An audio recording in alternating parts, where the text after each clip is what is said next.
वाले हैं, है ना। तो बिना टाइम विलंब के शुरुआत करते हैं आज की पहली बड़ी खबर। सबसे पहले तो आपको बताएं कि स्वास्थ्य मंत्रालय ने केंद्र सरकार के सभी विभागों से कहा कि वे अपनी कैंटीन में बेचे जा रहे सामान के लिए तेल और शक्कर के चेतावनी बोर्ड लगाएं, क्योंकि देश में बढ़ते मोटापे, डायबिटीज, हाई ब्लड प्रेशर और दिल की बीमारियों को कम करने के लिए स्वास्थ्य मंत्रालय ने यह कदम उठाया है। समोसा, जलेबी पर चेतावनी तो होगी लेकिन पाबंदी नहीं है। केंद्र सरकार के सभी मंत्रालयों, विभागों और स्वायत्त संस्थानों की कैंटीन में यह नियम लागू होगा। यानी अब कैंटीन में बोर्ड लगाकर यह बताना पड़ेगा कि समोसे में कितना तेल है, जलेबी में कितनी शक्कर है। केंद्र सरकार ने यह आदेश जारी किया है। स्कूल, ऑफिस, कैंटीन खाने में कैलोरी की जानकारियां दें, तो कैंटीन वालों के लिए अपडेट और जो खा रहे हैं उनके लिए भी। चलिए बड़ी खबर देखिए, आज से एक और बड़ा बदलाव होने वाला है। आज तत्काल टिकट बुकिंग का तरीका बदल जाएगा। ओटीपी वेरिफिकेशन सिस्टम आज लागू होने वाला है। तत्काल टिकट बुक कराने वालों के लिए आज बहुत बड़ी ये खबर है। भारतीय रेलवे आज तत्काल टिकट प्रणाली को और ज्यादा पारदर्शी और सुरक्षित बनाने के लिए आज 15 जुलाई से ही आधार प्लस ओटीपी आधारित नई बुकिंग प्रणाली लागू कर रहा है। और इस बदलाव का सबसे बड़ा फायदा असली यात्रियों को मिलेगा, क्योंकि अब एजेंट और टिकट बोर्ड्स की दखलंदाजी पर लगाम लगेगी। यानी इस नियम से आम जनता को बहुत ही फायदा मिलेगा, क्योंकि अब एजेंट और टिकट बोर्ड्स की मनमानी नहीं चलेगी। दरअसल दोस्तों, अभी तक क्या होता था कि जैसे ही तत्काल टिकट की बुकिंग शुरू होती थी, पहले 10 मिनट में टिकटों पर एजेंट और बोर्ड्स का कब्जा हो जाता था और आम जनता, आम यात्रियों को टिकट मिलने में बहुत बड़ी दिक्कतें होती थी, मुश्किल होती थी। लेकिन अब बुकिंग के पहले 10 मिनट केवल आधार से जुड़े यूजर्स के लिए आरक्षित होंगे और ये नया नियम के तहत आधार लिंक और ओटीपी जरूरी होगा। आज 15 जुलाई से आईआरसीटीसी की वेबसाइट या ऐप से तत्काल टिकट बुक करते समय यूजर का आईआरसीटीसी अकाउंट आधार से लिंक होना भी जरूरी होगा। और साथ ही बुकिंग के वक्त उस मोबाइल नंबर पर ओटीपी आएगा जो आधार से जुड़ा है। ओटीपी वेरिफिकेशन के बिना टिकट बुकिंग संभव नहीं होगी। तो ये बहुत बड़ा बदलाव आज से लागू हो जाएगा। चलिए बड़ी खबर देखिए, तलाक मामले में पत्नी की कॉल रिकॉर्डिंग सबूत। जी हाँ, सुप्रीम कोर्ट ने कहा कि ये निजता का उल्लंघन नहीं है, प्राइवेसी का उल्लंघन नहीं है। रिश्ता जासूसी तक पहुंचा तो पहले ही टूट चुका। सुप्रीम कोर्ट ने सोमवार को कहा कि पत्नी की जानकारी के बिना रिकॉर्ड कॉल को वैवाहिक विवादों में सबूत के रूप में इस्तेमाल किया जा सकता है। कोर्ट ने पंजाब हरियाणा हाई कोर्ट के उस फैसले को खारिज कर दिया जिसमें कहा गया था कि ऐसा करना पत्नी के निजता के अधिकार का उल्लंघन है और इसे सबूत के रूप में नहीं माना जा सकता। कोर्ट ने साफ साफ कहा कि शादीशुदा जीवन में गोपनीयता का अधिकार पूरा नहीं हो सकता। इंडियन एविडेंस की धारा 122 के तहत पति पत्नी के बीच बातचीत को कोर्ट में उजागर नहीं किया जा सकता, लेकिन तलाक जैसे मामलों में इसे अपवाद मानते हैं। तो ये भी एक बहुत बड़ा अपडेट आप देखिए। तलाक के मामले में पत्नी की कॉल रिकॉर्डिंग भी सबूत हुई और सुप्रीम कोर्ट ने साफ साफ कह दिया कि ये निजता का उल्लंघन नहीं माना जाएगा। चलिए बड़ी खबर, डीजीसीए का आदेश, सभी बोइंग विमानों के फ्यूल स्विच जांचें। अहमदाबाद प्लेन क्रेश पर एआईबी की रिपोर्ट के बाद ये बड़ा फैसला लिया गया है। वहीं बोइंग ने दावा किया कि उनका सिस्टम एकदम सही है। भारत में अब रजिस्टर्ड सभी बोइंग विमानों के फ्यूल कंट्रोल स्विच की जांच की जाएगी। साथ ही आज बड़ी खुशखबरी आप देखिए, एक्सियोम 4 मिशन को लेकर 22 घंटे का सफर पूरा कर आज धरती पर होगी शुभांशु की शुभ वापसी। अंतरिक्ष स्टेशन जाकर इतिहास रचने वाले भारतीय वायुसेना के ग्रुप कैप्टन शुभांशु शुक्ला की आज धरती पर वापसी हो रही है। मंगलवार यानी आज दोपहर करीब 3 बजे भारतीय समय अनुसार कैलिफोर्निया के समुद्री तट पर अंतरिक्ष यात्रियों का दल उतरेगा। वैसे नासा ने रवानगी का लाइव प्रसारण भी किया हुआ है। बड़ी खबर देखिए, केंद्र सरकार ने 20 जुलाई को सर्वदलीय बैठक बुलाई है जिसमें मानसून सत्र के एजेंडे पर चर्चा होगी। नीट यूजी के 75 छात्रों की परीक्षा दोबारा नहीं होगी। हाई कोर्ट ने याचिकाएं खारिज कर दी और कहा कि यह मामला री एग्जाम के लिए उपयुक्त नहीं है। नीट यूजी के दौरान बिजली गुल होने के मामले में सोमवार को इंदौर हाई कोर्ट ने प्रभावित 75 से ज्यादा स्टूडेंट्स की दोबारा परीक्षा कराने संबंधी याचिकाएं खारिज कर दी हैं। हाई कोर्ट ने परीक्षा कराने वाली नेशनल टेस्टिंग एजेंसी एनटीए की रीट अपील मंजूर करते हुए अपना फैसला सुनाया। कोर्ट ने कहा कि विशेषज्ञों की समिति ने जांच की है। वहीं देखिए, गोल्डन टेम्पल को आरडीएक्स से उड़ाने की धमकी। एसजीपीसी की टास्क फोर्स और अमृतसर पुलिस हाई अलर्ट पर है। अंदर और बाहर की सुरक्षा व्यवस्थाएं बढ़ाई गई है। ये धमकी सोमवार को ईमेल के जरिए आई थी। पंजाब के अमृतसर में गोल्डन टेम्पल को बम से उड़ाने की धमकी मिली। धमकी के बाद गोल्डन टेम्पल की सुरक्षा बढ़ा दी गई है। वहीं आप देखिए, लद्दाख में एलजी और हरियाणा गोवा में नए राज्यपालों की नियुक्ति। राष्ट्रपति ने हरियाणा गोवा के राज्यपाल और लद्दाख के उपराज्यपाल बदले हैं। केंद्र शासित प्रदेश लद्दाख के एलजी पोस्ट से retired brigadier doctor BD Mishra के इस्तीफे के बाद उनकी जगह कविंदर गुप्ता को नया उपराज्यपाल नियुक्त किया। इनके अलावा प्रोफेसर असीम कुमार घोष को हरियाणा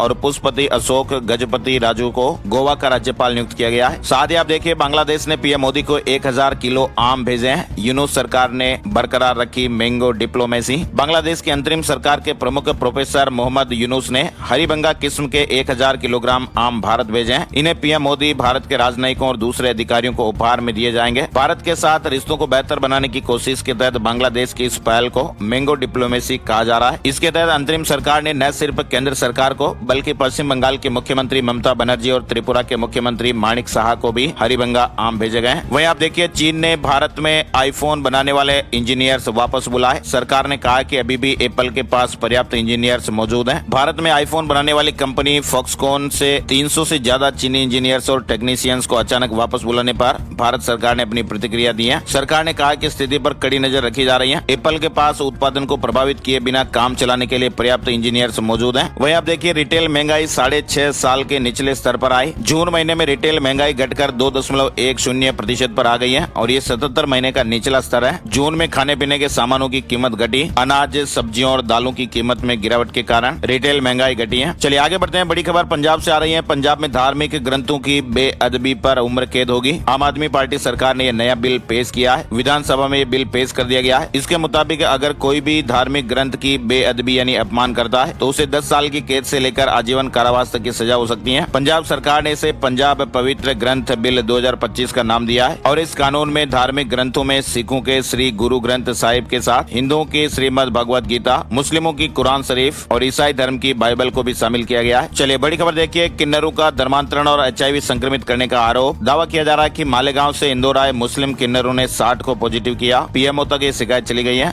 इंदौर के नंदलालपुरा क्षेत्र के हिंदू किन्नरों ने मुस्लिम किन्नरों पर धर्मांतरण और HIV संक्रमित करने के आरोप लगाए हैं। वही आप देखिए बड़ी खबर। इंदौर के कार्टूनिस्ट को सुप्रीम कोर्ट से भी राहत नहीं मिली है। PM मोदी और RSS पर बने हेमंत मालवीय के कार्टून को भड़काऊ बताया था। कोर्ट ने उनकी अग्रिम जमानत याचिका पर तत्काल राहत देने से मना कर दिया है, लेकिन उन्हें माफी मांगने के लिए मंगलवार तक का समय दिया। हिसार की बेटी का भारतीय हैंडबॉल टीम में चयन हुआ है। एशियन यूथ वुमेन चैंपियनशिप में दम दिखाएगी। 15 जुलाई से चीन में आयोजित होगी। चलिए बड़ी खबर आप देखिए। पंजाब और हरियाणा हाईकोर्ट ने एक महत्वपूर्ण फैसला सुनाते हुए बालिग अविवाहित बेटियों के हक में ये बड़ी बात कही है। कोर्ट ने कहा कि अब ऐसी बेटियां भी अपने माता पिता से भरण पोषण यानी मेंटेनेंस की मांग कर सकती हैं। अविवाहित बालिग बेटियों को अधिकार मिला है। हाई कोर्ट ने कहा कि आत्मनिर्भर नहीं है तो माता पिता से भरण पोषण मांग सकती हैं। फैमिली कोर्ट में दावा कर सकेंगी। साथ ही बड़ी खबर देखिए। मध्य प्रदेश के हरदा में चक्का जाम कर रहे करनी सेना परिवार के कार्यकर्ताओं पर पुलिस के लाठीचार्ज का प्रदेश भर में विरोध हो रहा है। भोपाल, रतलाम समेत प्रदेश के कई शहरों में चक्का जाम और प्रदर्शन की घटनाएं देखी गई। करनी सेना परिवार के पदाधिकारी आशीष राजपूत से हीरा खरीदने के नाम पर 18 लाख रुपए की धोखाधड़ी हुई थी, इसलिए प्रदर्शन किया जा रहा था। वहीं आप देखिए सोशल मीडिया पर ट्रेंड हुआ ऑपरेशन कालनेमी। जी हाँ, उत्तराखंड से जुड़ी है बड़ी खबर है। ढोंगी बाबाओं के खिलाफ CM धामी की कार्रवाई का समर्थन हो रहा है। अब तक 200 से ज्यादा बाबा पकड़े गए हैं। कुल मिलाकर मुख्यमंत्री पुष्कर सिंह धामी द्वारा शुरू किया गया ऑपरेशन कालनेमी अब राज्य की सीमाओं से निकलकर देशव्यापी चर्चा का विषय बन चुका है। धार्मिक चोला पहनकर आम लोगों की आस्था से खिलवाड़ करने वाले फर्जी बाबाओं और ढोंगियों के खिलाफ चलाए जा रहे इस अभियान को सोमवार को सोशल मीडिया पर जबरदस्त समर्थन देखने को मिला। ट्विटर पर यानी X पर #ऑपरेशन कालनेमी ट्रेंड किया और हजारों यूजर्स ने इस मुहिम को सनातन धर्म की रक्षा का सशक्त कदम बताया। अभी हाल ही में 5 दिन पहले ही मुख्यमंत्री पुष्कर सिंह धामी ने इस विशेष अभियान की शुरुआत की थी और इसका उद्देश्य यह था कि उत्तराखंड में एक्टिव सक्रिय ऐसे लोगों की पहचान करना और गिरफ्तारियां करना जो साधु संत का भेष धारण कर धार्मिक स्थलों पर ठगी या अनैतिक गतिविधियों में संलिप्त हैं। और इस अभियान के तहत अब तक पूरे उत्तराखंड में 200 से अधिक ढोंगियों को जेल भेजा जा चुका है और लोगों ने सोशल मीडिया पर CM धामी की निडरता और त्वरित कार्रवाई की जमकर सराहना की है। वैसे आप लोगों की इस खबर को लेकर क्या राय और प्रतिक्रिया है कमेंट करके जरूर बताइएगा। चलिए बड़ी खबर देखिए। 8 प्रमुख शहरों में घरों की बिक्री में 14% की गिरावट देखी गई है। कीमतों में बढ़ोतरी के कारण मांग पर पड़े प्रभाव के चलते अप्रैल से जून 2025 तिमाही के दौरान देश के 8 प्रमुख शहरों में घरों की बिक्री में 14% की गिरावट रही है। Housing brokerage firm proper tiger की ओर से सोमवार को जारी डेटा के मुताबिक ये अपडेट सामने आया। क्रिप्टो करेंसी से देश की अर्थव्यवस्था पर असर पड़ता है, ये कहकर दिल्ली हाई कोर्ट ने जमानत याचिका खारिज कर दी। दिल्ली हाई कोर्ट ने क्रिप्टो करेंसी मामले में एक आरोपित की जमानत याचिका खारिज करते हुए कहा कि इससे देश की अर्थव्यवस्था पर बुरा असर पड़ सकता है। आरोपित पर निवेशकों को भारी लाभ का लालच देकर ठगने का आरोप है। कोर्ट ने उसकी आर्थिक स्थिति को देखते हुए जमानत देने से इंकार कर दिया है। राहत देने से इंकार करते हुए पीठ ने कहा कि आरोपित ने क्रिप्टो करेंसी को लेकर 61 निवेशकों को 20 से 30% लाभ का झांसा देकर ठगा और इतना ही नहीं, जब देश में क्रिप्टो करेंसी को मान्यता ही नहीं रही तब भी आरोपित लोगों से निवेश कराता रहा। चलिए बड़ी खबर देखिए। अप्रूवल के बाद भी रद्द हो सकता है वीजा।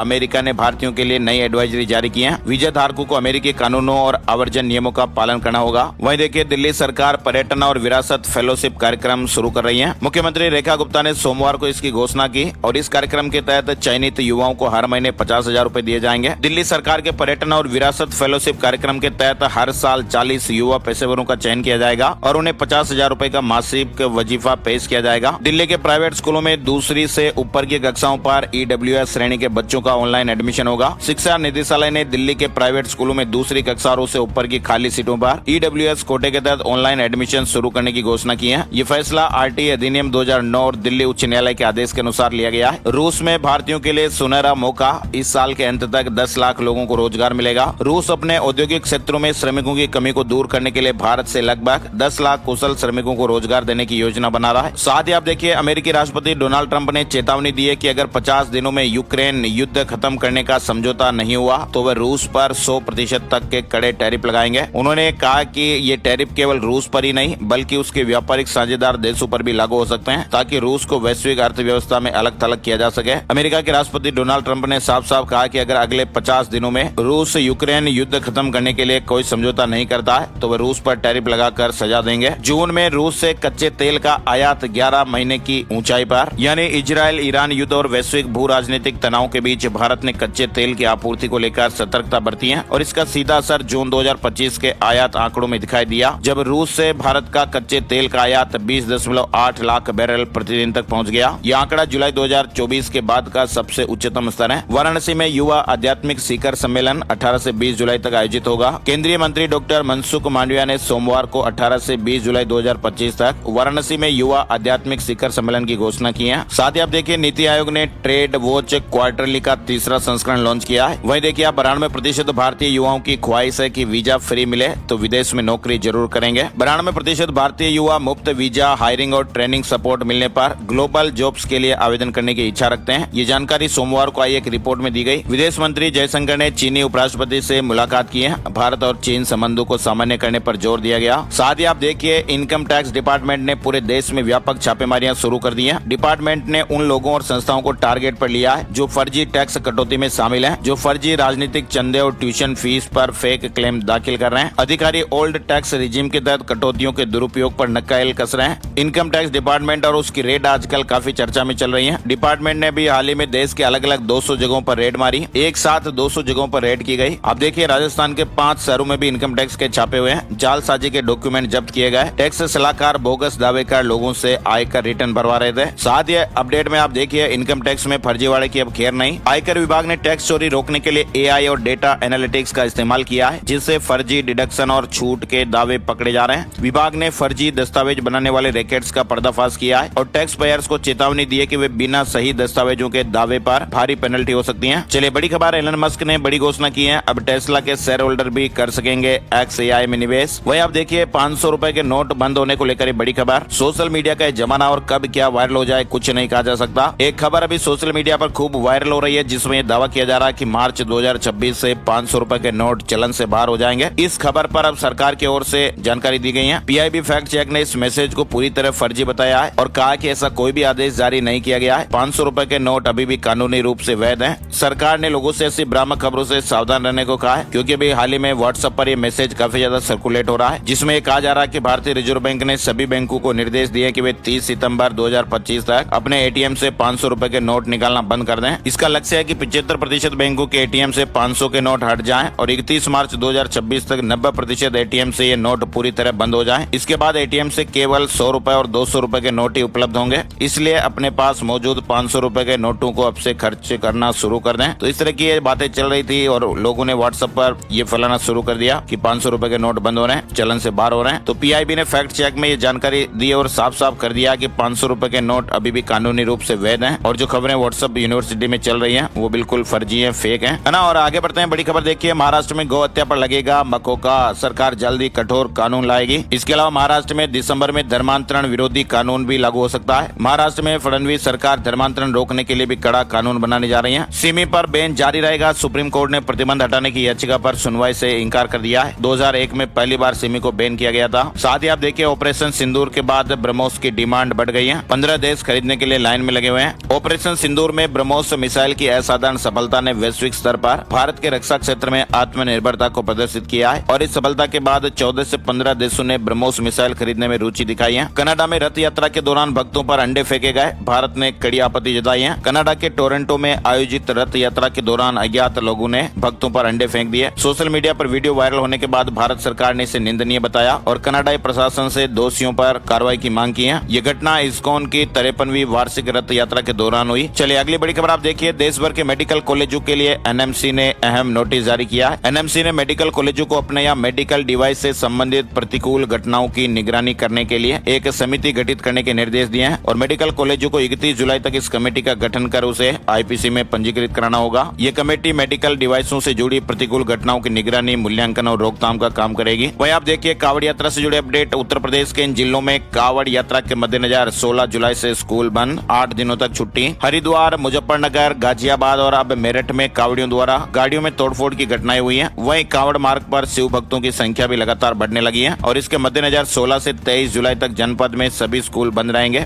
मेरठ के डीएम डॉक्टर वीके सिंह ने बताया कि 23 जुलाई को शिवरात्रि है, इसके बाद 24 जुलाई को स्कूल खुलेंगे। मुजफ्फरनगर में भी 16 से स्कूल बंद करने का फैसला लिया गया है। उत्तराखंड पंचायत चुनाव से जुड़ा अपडेट देखिए। 1361 प्रधान समेत 22,429 निर्विरोध निर्वाचित। अब मैदान में बचे 32,580 उम्मीदवार। हिमाचल प्रदेश से जुड़ा अपडेट है। सीएम सुक्खू ने कहा कि आपदा से 1,000 करोड़ रुपए का नुकसान हुआ है, राज्य की ऋण सीमा बढ़ाएं केंद्र सरकार। आज अमित शाह से भी मिलेंगे मुख्यमंत्री जी। झारखंड के युवाओं को सेना भर्ती में मौका। 23 अगस्त से 4 दिसंबर तक आयोजन होगा। झारखंड के युवाओं के लिए भारतीय सेना में भर्ती का एक बड़ा अवसर सामने आया है। आगामी 22 अगस्त से 4 सितंबर 2025 तक रांची के खेल गांव में सेना भर्ती रैली आयोजित की जाएगी, जिसमें हजारों की संख्या में युवा भाग लेंगे। झारखंड हाईकोर्ट ने 2 साल बीएड करने वाले अभ्यर्थियों को भी बड़ी राहत दे दी है। असिस्टेंट प्रोफेसर एग्जाम में शामिल हो पाएंगे। इसके अलावा आप देखिए बिहार को लेकर अपडेट। म्यूटेशन में शामिल होगा जमीन का नक्शा। नीतीश सरकार नई योजना शुरू करेगी। राजस्व एवं भूमि सुधार विभाग म्यूटेशन में जमीन का नक्शा शामिल करने की योजना बना रहा है। रजिस्ट्री के समय ही जमीन का नक्शा शामिल किया जाएगा, जिससे म्यूटेशन की प्रक्रिया आसान हो जाएगी और अलग से आवेदन की जरूरत नहीं होगी। जल्दी ऐसी स्कीम योजना शुरू होने वाली है। दिल्ली एनसीआर में मौसम सुहाना हो गया। तेज हवाओं के साथ कई इलाकों में झमाझम बारिश हुई। मौसम विभाग के अनुसार दिल्ली एनसीआर में 15 जुलाई को भी आमतौर पर आसमान में बादल छाए रहेंगे। छिटपुट बरसात देखने को मिल सकती है। बिहार में भी बीते 24 घंटे में बाढ़ और बिजली गिरने से 13 लोगों की जानें चली गई। बिजली गिरने से प्रदेश में 9 लोगों की जानें चली गई। सबसे ज्यादा 5 मौतें बांका में हुई। राजस्थान में भी बीते एक दिन में बारिश की घटनाओं में 7 लोगों की जानें चली गई। राजस्थान में भी भारी बारिश का दौर चल रहा है। प्रदेश में सोमवार को हुई बारिश से कई शहरों में बाढ़ जैसे हालात हो गए। राजस्थान के पाली से जुड़ा अपडेट तो आप देखिए। पाली शहर में तो बाढ़ जैसे हालात हो गए। आज स्कूलों में छुट्टी की घोषणा की गई है। लगातार हो रही बारिश के बाद बाढ़ जैसे हालात हो गए। बारिश को देखते हुए स्कूलों में छुट्टियां घोषित की गई हैं। कलेक्टर ने भारी बारिश के चलते सरकारी और प्राइवेट स्कूलों का 15 जुलाई का अवकाश घोषित किया। ये केवल स्टूडेंट के लिए रहेगा और स्टाफ को स्कूल आना होगा। हरियाणा में भी आप देखिए 4 जिलों में तेज बारिश, 10 में अलर्ट। हिमाचल प्रदेश में भी 17 जुलाई तक तेज बारिश का खतरा बरकरार है। मौसम विज्ञान केंद्र शिमला ने 17 जुलाई के दौरान हिमाचल प्रदेश के अलग अलग स्थानों पर भारी बारिश की चेतावनी दी हुई है। सावन के पहले सोमवार उज्जैन पहुंचे 2 लाख लोग। भगवान महाकाल की सवारी निकली। ओंकारेश्वर समेत शिव मंदिरों पर श्रद्धालुओं की भीड़ उमड़ी। चलिए आगे बढ़ते हैं। बड़ी खबर। पहली तिमाही में ओला को 428 करोड़ का घाटा। पिछली तिमाही के मुकाबले 51% कम है। टाटा टेक का मुनाफा 5% बढ़कर 170 करोड़। HCL टेक का मुनाफा 10% घटकर 3,843 crore. Share market news update में आपको बताएं सेंसेक्स 247 अंक गिरकर 82,253 के स्तर पर बंद हुआ। निफ्टी में 68 अंकों की गिरावट रही और ये 25,082 के स्तर पर बंद हुआ है। आइए अब राजस्थान से जुड़े कुछ जरूरी महत्वपूर्ण अपडेट देख लेते हैं। अब आरपीएससी में 10 मेंबर। गहलोत सरकार में बने आरआईसी के गवर्निंग बोर्ड का पुनर्गठन। कैबिनेट के बड़े फैसले। राजस्थान लोक सेवा आयोग में नई राजनीतिक नियुक्तियों का दरवाजा भजनलाल सरकार ने खोल दिया है। आयोग में चेयरमैन के अलावा 7 पद है, जिनमें से 6 पद भरे हुए हैं और 1 पद खाली है। आरपीएससी चेयरमैन की नियुक्ति हाल ही में सरकार ने डीजीपी उत्कल रंजन साहू को दी थी। वहीं भरे हुए 6 पदों में से एक नाम बाबूलाल कटारा का है, जो पेपर लीक के मामले में फिलहाल जेल में है। साथ ही आप देखिए राजस्थान में सरकारी कर्मचारियों को प्रमोशन के लिए 2 साल की छूट। हाउसिंग स्कीम में 7% जमीन पार्क के लिए अनिवार्य। छोटे शहरों तक पहुंचेगा सीएनजी नेटवर्क। करीब 4 महीने बाद हुई राजस्थान में भजनलाल सरकार की कैबिनेट और मंत्रिपरिषद बैठक में कई महत्वपूर्ण फैसले लिए गए। प्रदेश के सरकारी कर्मचारियों को प्रमोशन के लिए 2 साल की छूट देने का फैसला लिया गया। साल 2025-26 में कर्मचारियों को 2 साल की छूट दी गई है। टाउनशिप पॉलिसी के तहत अब हाउसिंग स्कीम में जमीन का 7% हिस्सा पार्क और खेल मैदान के लिए रखना अनिवार्य होगा। वहीं ईडब्ल्यूएस और एलआईजी प्लॉट का आवंटन स्थानीय निकायों द्वारा ही किया जाएगा। गैस डिस्ट्रीब्यूशन पॉलिसी के तहत छोटे शहरों तक सीएनजी नेटवर्क का विस्तार करने का प्रावधान भी किया गया है। कैबिनेट बैठक के 4 ये महत्वपूर्ण फैसले हैं। आरपीएससी के सदस्यों की संख्या बढ़ेगी। विज्ञप्ति जारी होने के बाद 100% पद बढ़ाए जा सकेंगे। यानी किसी भी भर्ती की विज्ञप्ति जारी होने के बाद भर्ती प्रक्रिया जारी रहने के दौरान पहले क्या होता था 50% तक पद बढ़ाए जा सकते थे, लेकिन अब 100% तक पद बढ़ाए जा सकेंगे। उदाहरण के लिए आप समझिए कि कोई भर्ती जैसे 100 पदों पर निकली तो पहले अधिकतम 50 पद बढ़ाकर ज्यादा से ज्यादा वो 150 किए जा सकते थे, लेकिन अब 100 पद की भर्ती अगर निकली है तो 200 भी किए जा सकते हैं। प्रमोशन के लिए कर्मचारियों को 2 साल की छूट। वरिष्ठ कृषि पर्यवेक्षक पद का सृजन हुआ है। इसके अलावा 3 नीतियों को भी मंजूरी दी गई है। चलिए बड़ी खबर देखिए, जस्टिस KR श्रीराम होंगे राजस्थान हाईकोर्ट के मुख्य न्यायाधीश। राजस्थान हाईकोर्ट के 43वें मुख्य न्यायाधीश होंगे। SDM थप्पड़ कांड के आरोपी नरेश मीणा जेल से बाहर आए, 8 महीने जेल में रहे, समरावता गांव पहुंचे और कहा कि यह एहसान कभी नहीं भूलूंगा। 11 जुलाई को राजस्थान हाईकोर्ट ने समरावता हिंसा केस में जमानत दी थी। राजस्थान में सोलर पैनल अब 2449 रुपए की किस्त में लगेंगे। 7499 की शुरुआती रकम देकर कनेक्शन लगवा सकेंगे। प्रधानमंत्री सूर्यघर योजना की सब्सिडी भी मिलेगी, यानी राजस्थान में अब रूफ टॉप सोलर लगवाना आसान और सस्ता होगा। प्रधानमंत्री सूर्यघर योजना के तहत Tata power renewable energy limited ने सोमवार को जयपुर में अभियान की शुरुआत कर दी। कंपनी ने ऐलान किया कि लोग अब अपने घरों पर सिर्फ 7499 रुपए की शुरुआती रकम देकर सोलर पैनल लगवा सकेंगे और बाकी की राशि मासिक किस्तों में चुकाई जा सकेगी। इसके साथ 1 साल का मुफ्त बीमा भी किया जाएगा और सब्सिडी तो मिलेगी। और डिटेल आप देख सकते हैं। राजस्थान में प्राइवेट हॉस्पिटलों में RGHS से इलाज जारी रहेगा। मांगों पर सहमति बन गई है। अब 60 दिनों के अंदर भुगतान किया जाएगा। आय से अधिक संपत्ति अर्जित करने के एक मामले में NHI के पूर्व मैनेजर को 4 साल की कैद हो गई है। जोधपुर CBI कोर्ट ने फैसला सुनाया। इसके अलावा देखिए आप राजस्थान से जुड़ा अपडेट। प्रदेश में 7 तरह की सामाजिक सुरक्षा पेंशन लेने वालों से सरकार ने आगे बढ़कर गिव अप करने की अपील जारी की है। सामाजिक न्याय और अधिकारिता मंत्री अविनाश गहलोत ने अपात्र लोगों से पेंशन छोड़ने की अपील जारी की है। तय आय सीमा और आयु सीमा की पात्रता पूरी नहीं करने वालों को पेंशन गिव अप करने को कहा गया है। जिनकी सालाना पारिवारिक आय 48,000 रूपए से ज्यादा है, वे बुजुर्ग एकल नारी पेंशन योजना के पात्र नहीं है। 60,000 से ज्यादा सालाना आय वाले विशेष योग्य जन भी पेंशन के पात्र नहीं है। जिनकी आय 48,000 से ज्यादा है, वे बुजुर्ग और एकल नारी पेंशन गिव अप करें। 60,000 से ज्यादा सालाना आय वाले विशेष योग्य जन भी पेंशन छोड़ें। इसके अलावा जिनकी उम्र कम होने के बावजूद भी बुजुर्ग पेंशन ले रहे हैं, वे भी इसे गिव अप करें। अभियान चलेगा। इसके बाद पेंशन उठाने वाले अपात्र लोगों से ब्याज समेत वसूली की जाएगी। अभियान के दौरान अगर जो लोग इस योजना से जो अपात्र हैं वो अगर अपने आप ही छोड़ देते हैं तो फिर कोई एक्शन नहीं होगा। लेकिन सरकार के अभियान के बाद भी अगर वो योजना से जुड़े हुए रहते हैं और सरकार को फिर पता चलता है तो निश्चित रूप से ब्याज समेत राशि वसूल की जाएगी। राजस्थान के आयुष ने माइक्रोसॉफ्ट के सिस्टम में गड़बड़ी ढूंढी।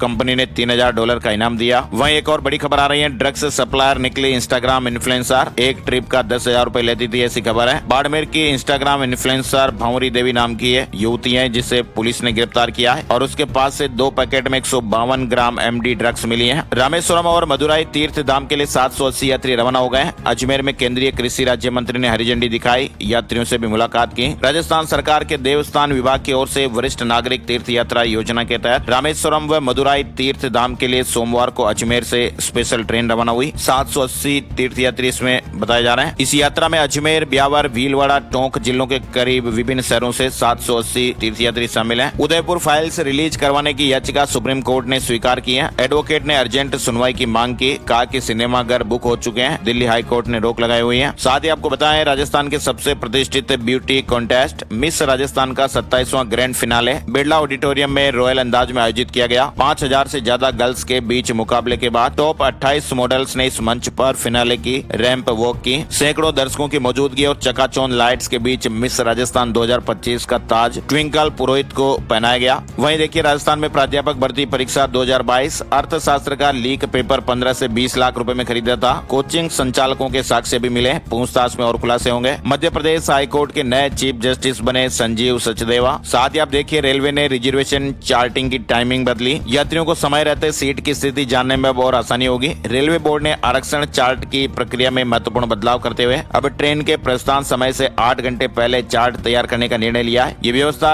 मध्य प्रदेश के भोपाल मंडल समेत देश भर में एक साथ प्रभावी होगी। 15-16 जुलाई 2025 के मध्य रात्रि से व्यवस्था लागू हो जाएगी। मध्य प्रदेश के कॉलेजों में प्रवेश का आखिरी मौका। यूजी और NCT पाठ्यक्रमों के लिए CLC चरण घोषित। 16 से सीटों की जानकारी होगी। वहीं आप देखिए एम्स भोपाल में इलाज कराने का नाम आते ही लोगों के मन में सबसे बड़े भीड़ और वेटिंग का ख्याल आता है। लेकिन अब इस समस्या को दूर करने के लिए संस्थान ने अपना स्वास्थ्य ऐप विकसित किया है, यानी मोबाइल ऐप आया है, जिससे मरीज बिना लंबी लाइन में लगे अपॉइंटमेंट बुक कर पाएंगे। भोपाल में टैक्सी यूनियन की हड़ताल का मिला-जुला असर रहा। 500 टैक्सी बंद, ई रिक्शा, ऑटो चालकों ने मनमाना किराया वसूला। इसके अलावा बड़ी खबर आ रही है मध्य प्रदेश के बुरहानपुर में 2026 में 33वां आदिवासी सांस्कृतिक एकता महासम्मेलन आयोजित होगा और इस महासम्मेलन में देश भर से लाखों आदिवासी अपनी परंपरागत वेशभूषा में भाग लेंगे। छत्तीसगढ़ के रायपुर में पकड़ाए 10 अवैध बांग्लादेशी वापस भेजे जाएंगे। केंद्र सरकार से मंजूरी मिल गई है। वहीं आप देखिए हरियाणा में 18 HCS बनेंगे IAS। DPC की मीटिंग में मंजूरी मिली है। पंजाबी यूट्यूबर जसवीर सिंह की जमानत याचिका खारिज, 1 महीने से जेल में। पाकिस्तान के लिए जासूसी के आरोप में गिरफ्तार किए गए थे। पंजाब में 1158 सहायक प्रोफेसर की भर्ती रद्द, सुप्रीम कोर्ट ने फैसला सुनाया। हाई कोर्ट ने परमिशन दी थी। वहीं आप देखिए हिमाचल प्रदेश से जुड़ा अपडेट। बरसात के मौसम को देखते हुए जिला कांगड़ा की 4 अधिकृत पैराग्लाइडिंग साइटों पर 15 जुलाई से 15 सितंबर तक सभी उड़ानें बंद कर दी गई हैं। मानसून में कांगड़ा की पैराग्लाइडिंग साइटों पर यह रोक लगी है। सुरक्षा कारणों से फैसला लिया गया। आइए अब आपको बताते हैं सोने चांदी के भाव। चांदी की कीमतें ऑल टाइम हाई पर पहुंच चुकी है। 14 जुलाई को चांदी की कीमतें 3,577 रूपए बढ़कर 1,13,867 रूपए प्रति किलो पर पहुंच गई। वहीं 24 कैरेट सोने के दामों में भी तेजी आई है। सोना 792 रूपए महंगा होकर 98,303 रूपए प्रति 10 ग्राम पर पहुंच गया। और अब चलते चलते एक नजर आज का राशिफल। आज 15 जुलाई मंगलवार को सिंह राशि वालों के लिए नई योजनाएं पूरी करने का दिन है। तुला राशि के लोगों को आर्थिक मामलों में निवेश से फायदा होगा। प्रॉपर्टी की बड़ी डील भी हो सकती है। वृश्चिक राशि वालों को नौकरी में समझौता करना पड़ सकता है। मकर राशि के लोगों को बिजनेस में नए ऑर्डर मिल सकते हैं। कुंभ राशि के लोगों को अच्छे से सोच समझकर निवेश करना होगा। मिथुन राशि के लोग आर्थिक मामलों में सावधान रहें। कर्क राशि के लोग अच्छे से सोच समझकर फैसले लें और बाकी राशियों पर सितारों का मिला जुला असर रहेगा। तो ये थे दोस्तों आज के मुख्य समाचार, बड़ी खबरें, हेडलाइंस और सुर्खियां, अपडेट। ऐसी ताजा खबरों का वीडियो आप हर रोज देखते रहिए, आनंद लेते रहिए, अपडेट रहिए। एक और नई जानकारी और अपडेट वीडियो में फिर मिलते हैं। तब तक के लिए जय हिंद, जय भारत, वंदे मातरम।